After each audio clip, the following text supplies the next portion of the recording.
22,000 کا لشکر ہے، 82 لوگ ہیں خیمے میں، 72 شہید ہوئے ہیں، لیکن ان لوگوں میں اللہ کس کے ساتھ ہے؟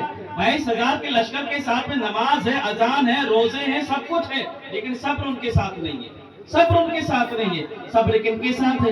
صبر امام حسین کے ساتھ ہے، صبر زین العابدین کے ساتھ تھا، صبر زینب کے ساتھ تھا، صبر سکینہ کے ساتھ ہے، صبر حضرت علی اکبر کے ساتھ ہے، اصغر کے ساتھ ہے، تمام جو جانثار سرزمین کربلا میں شہید ہوئے صبر ان کے ساتھ تھا۔ تو اللہ رب العزت انہی کے ساتھ تھا، 22,000 کے ساتھ نہیں تھا۔ اگر 22,000 کے ساتھ میں اللہ کی ذرہ برابر بھی محبت ہوتی تو وہ یزیدیوں کا ساتھ چھوڑ دیتے۔ لیکن آج ہم کس چیز کی تعلیم دے رہے ہیں؟ لوگوں کو کیا بتانا چاہ رہے ہیں؟ لوگ سننا کیا چاہ رہے ہیں؟ کیا چاہ رہے ہیں سننا؟ لوگ سننا یہ چاہ رہے ہیں کیسی لڑائی جھگڑا ہوا تھا، کیسی جنگ ہوئی تھی، کیا ہوا تھا، لیکن لوگ تعلیم امت سمجھنا نہیں چاہ رہے کہ امت کی تعلیم کیسے دی ہے۔ ہمارے گھروں میں کسی کا بچہ بیمار ہو جاتا ہے، لوگ رب کو کوسنے لگتے ہیں، میرا ایک بیٹا تو وہ بھی بیمار ہو گیا، اس کا بھی انتقال ہو گیا، رب نے وہ بھی چھین لیا۔ یہ کیا طریقہ ہے؟ وہاں پر ہمیں اسلاف کی تاریخ پڑھنا چاہیے۔ اب اسلاف نے کیسے صبر کا ملاحظہ فرمایا، صبر کا مقابلہ کیا ہے۔ آپ نے حضرت ابو طلحہ انصاری کا واقعہ سنا ہوگا۔ بخاری شریف سیاہ ستہ کی قرآن کے بعد سب سے افضل کتاب مانی جاتی ہے۔ بخاری شریف میں حضرت ابو طلحہ انصاری رضی اللہ تعالیٰ عنہ، ان کا ایک جوان بیٹا تھا جس کی عمر 18 برس کی تھی۔ ان کی ماں کا نام ہے ام سلیم۔ ابو طلحہ انصاری کسی کام سے باہر چلے جاتے ہیں، بیٹا بیمار ہوتا ہے، تجارت کی غرض سے یا جنگ کی غرض سے آپ باہر جاتے ہیں، اسی بیماری کی حالت میں بیٹے کا انتقال ہو جاتا ہے۔ ابو طلحہ کا آج آنے کا ہوتا ہے اور بیٹے کا انتقال ہو جاتا ہے۔ ام سلیم کیسی انسان تھی، کیسی عورت تھی، آپ ذرا ملاحظہ کریں، میری ماں اور بہنیں ملاحظہ کریں کہ ام سلیم نے ایک درس عبرت امت مسلمہ کے لیے کیسا دیا۔ اور ہم کیا کرتے ہیں؟ ہمارے یہاں موتیں ہو جاتی ہیں، ہمارے یہاں موتیں ہو جاتی ہیں، ہم زور زور سے رونا شروع کر دیتے ہیں۔ اس پر صبر کریں گے، اللہ تعالیٰ اس کا بدلہ بہتر سے بہتر بدلہ عطا فرمائے گا، لیکن ہم صبر نہیں کرتے، اس کا بدلہ جو نعمت البدل ہوتا ہے وہ ختم ہو جاتا ہے۔ اگر اسی میں انسان صبر کر لے تو انسان کی زندگی، انسان کی تاریخ قیامت تک باقی رہے گی۔ قتل حسین اصل میں مرگ یزید ہے، اسلام زندہ ہوتا ہے ہر کربلا کے بعد۔ آج کتنے برس گزر گئے؟ 1400 سال سے زیادہ برس گزر گئے، امام حسین کی تاریخ آج بھی زندہ ہے اور صبح قیامت تک تاریخ زندہ رہے گی۔ کیوں زندہ ہے؟ کہ امام حسین نے صبر کا ملاحظہ فرمایا تھا۔ آج ہم کیا کر رہے ہیں؟ میرے محترم، ام سلیم کا بیٹا جو 18 برس کا ہوتا ہے انتقال کر جاتا ہے۔ انتقال ہو جانے کے بعد آپ ایک روم میں ایک چادر اڑا دیتی ہیں اور اسے لٹا دیتی ہیں۔ اب آپ نے کیا کیا؟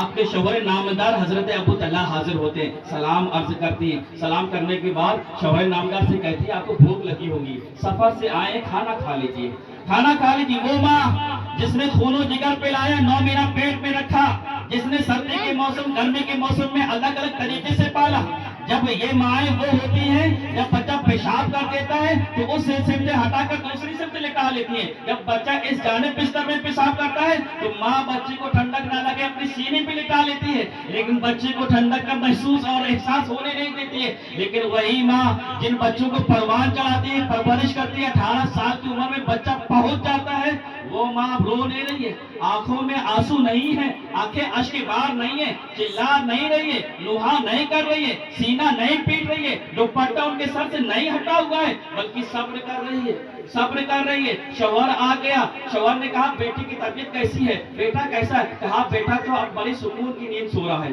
بڑی سکون کی نیند سو رہا ہے۔ کہا میں جب جا رہا تھا تو بیٹا بڑی تکلیف میں تھا، بڑی مصیبت میں تھا، بڑی پریشانی میں تھا، بہت بڑی بیماری میں تھا، اب بیٹے کی آواز نہیں آ رہی ہے، اس کی آواز نہیں آ رہی، کہانے کی آواز نہیں آ رہی، ہچکی لینے کی آواز نہیں آ رہی۔ کہا اب ہمیشہ کی نیند سو گیا، بڑی سکون کی نیند لے رہا ہے، آپ پہلے کھانا کھائیے۔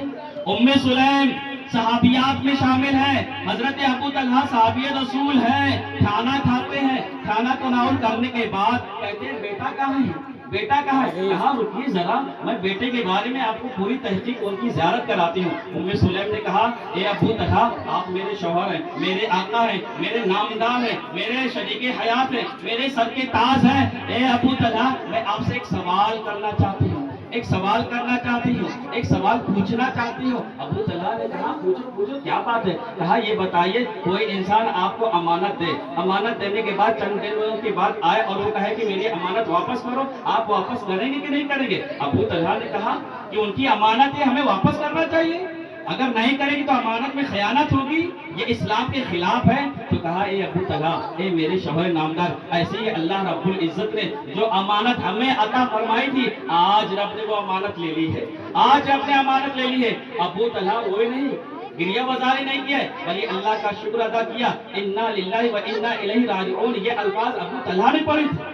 جب یہ الفاظ پڑھے ابو طلحہ نے رسول اللہ کی بارگاہ میں حاضر ہوئے، رسول اللہ کی بارگاہ میں بتایا یا رسول اللہ میرے بیٹے کا انتقال ہو گیا، آپ دعائے مغفرت فرمائے۔ رسول اللہ نے ارشاد فرمایا اے ابو طلحہ، اللہ آپ کے بیٹے کی بخشش و مغفرت فرمائے، اس کا بہترین بدلہ آپ کو عطا فرمائے، اس کا بہترین بدلہ آپ کو عطا فرمائے۔ وہ ام سلیم نئے خاتون صحابیات، ان سے درس لینا چاہیے کہ جوان بیٹا چلا گیا، جوان بیٹا انتقال کر گیا ہے، لیکن صبر کا مظاہرہ اختیار کیے ہوئے ہیں۔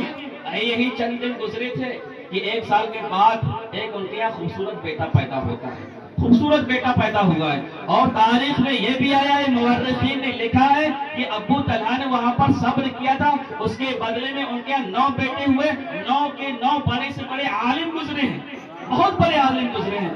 یہ تھے ہماری صحابہ کرام کے کردار، صبر کرنے کا معاملہ۔ آج ہم لوگ کیا کرتے ہیں؟ لڑائی جھگڑا ہو رہا ہے، کوئی صبر نہیں کرتا ہے، کوئی خاموش بیٹھنا نہیں چاہتا۔ امام حسین نے یہی صبر کا ملاحظہ و محاسبہ آپ کو تاریخ کربلا میں پیش کیا، لیکن ہم تاریخ کربلا سے کیا لیتے ہیں؟ تاریخ کربلا سے ہم لیتے ہیں علم اٹھانا، تاریخ کربلا سے لیتے ہیں جلوس نکالنا۔ یہ علم اور یہ جلوس کس نے نکالے تھے؟ ڈھول تاشے کس نے بجائے تھے؟ ذرا دیکھو، ڈھول تاشے اس وقت بجائے جا رہے تھے، یزیدیوں نے بجائے تھے، ہلا گلا یزیدیوں نے کیا تھا، جلوس یزیدیوں نے نکالے تھے۔ امام حسین نے جلوس نہیں نکالے تھے، وہاں پر امام حسین نے کربلا کے سرزمین پر جو آخری پیغام دیا تھا، حضرت زینب نے، حضرت سکینہ نے، وہ پردے کا پیغام دیا تھا، پردے کا پیغام دیا تھا، احتیاط کے ساتھ زندگی گزارنے کا پیغام دیا تھا، شریعت مطہرہ پر کامل طور پر عمل کرنے کا پیغام دیا تھا۔ لیکن آج ہم کون سے پیغام پر عمل کر رہے ہیں؟ یہ حسینی پیغام نہیں ہے جس پیغام پر عمل کر رہے ہیں، یہ یزیدی پیغام ہے۔ آپ دیکھیے لوگ مہندیاں نکالتے ہیں، مہندی کیا ہے؟ حضرت سکینہ کی عمر 7 سال کی ہے، 7 سال کی ہے، حضرت قاسم کی عمر 18 سال 22 سال کی تقریباً ہے، لیکن ان کی نسبت ہوئی تھی، نکاح نہیں ہوا تھا، کوئی رسم نہیں ہوئی تھی، لوگ ان کے نام پہ غلط رسومات اختیار کر رہے ہیں۔ اس سے حضرت سکینہ خوش نہیں ہوگی، بلکہ اس سے سکینہ میدان محشر میں ہمارے اور آپ سے سوال کر سکتی ہے، سوال کر سکتی ہے کہ میری کوئی ایسی رسم نہیں تھی، تم نے میرے نام سے یہ رسمیں اختیار کی، رات بھر جلوس نکالے، یہ تمام چیزیں کی، یہ کیا کیا؟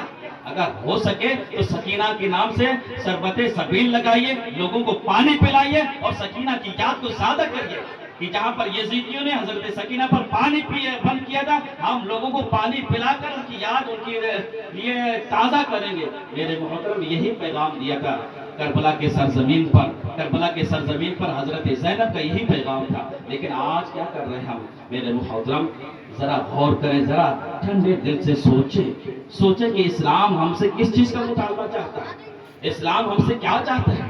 لیکن ہم نے کیا کر دیا کہ وہ فلاں ہے وہ شہید ہو گئے، یہ شہید ہو گئے، وہ ان کے مقابلے آیا، ان کو پچھاڑ دیا، یہ پچھاڑ دیا۔ لیکن وہاں پر ایک طرز تھا، ایک عبرت کا نشان تھا کہ لوگوں نے اذان اور نماز کے لیے 72 نفوس قدسیہ نے اپنی گردن کٹا دی۔ یہاں لوگ ایک انگلی نہیں کٹا پا رہے، ایک انگلی نہیں کٹا پا رہے۔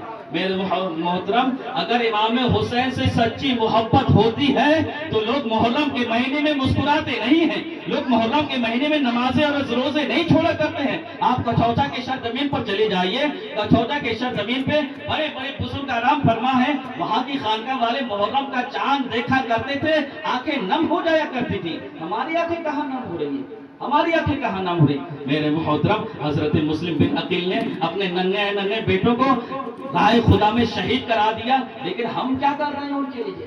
ہم اپنے بیٹے کو پکڑ کر مسجدوں میں نہیں لے کر جا رہے ہیں، جس کے بارے میں علماء لکھتے ہیں بچہ 7 برس کا ہو جائے اس کے لیے نماز کے بارے میں تلقین کرے، بیٹا نماز نماز نماز، لیکن وہی بیٹا جب 10 سال کا ہو جائے تو نبی نے ارشاد فرمایا اسے مار کر نماز پڑھائی جائے، اسے مارا جائے۔ اب مارے گا کون جب پاپی نماز نہیں پڑھ رہا ہے؟ مارے گا کون؟ میرے محترم، نماز کی پابندی کریے، سجدوں کی پابندی کریے، کیونکہ سجدوں کی اہمیت امام حسین نے کربلا کی سرزمین پر بتائی، سرزمین پر بتائی۔ لیکن آج ہم لوگ کیا کر رہے ہیں؟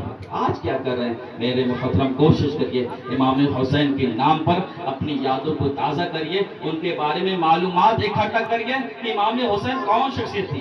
اگر کوئی آپ سے سوال کرے غیر مومن، یہ پوچھے کہ امام حسین کیا ہے، کیوں آپ لوگ 10 محرم مناتے، تو کیا جواب دیں گے؟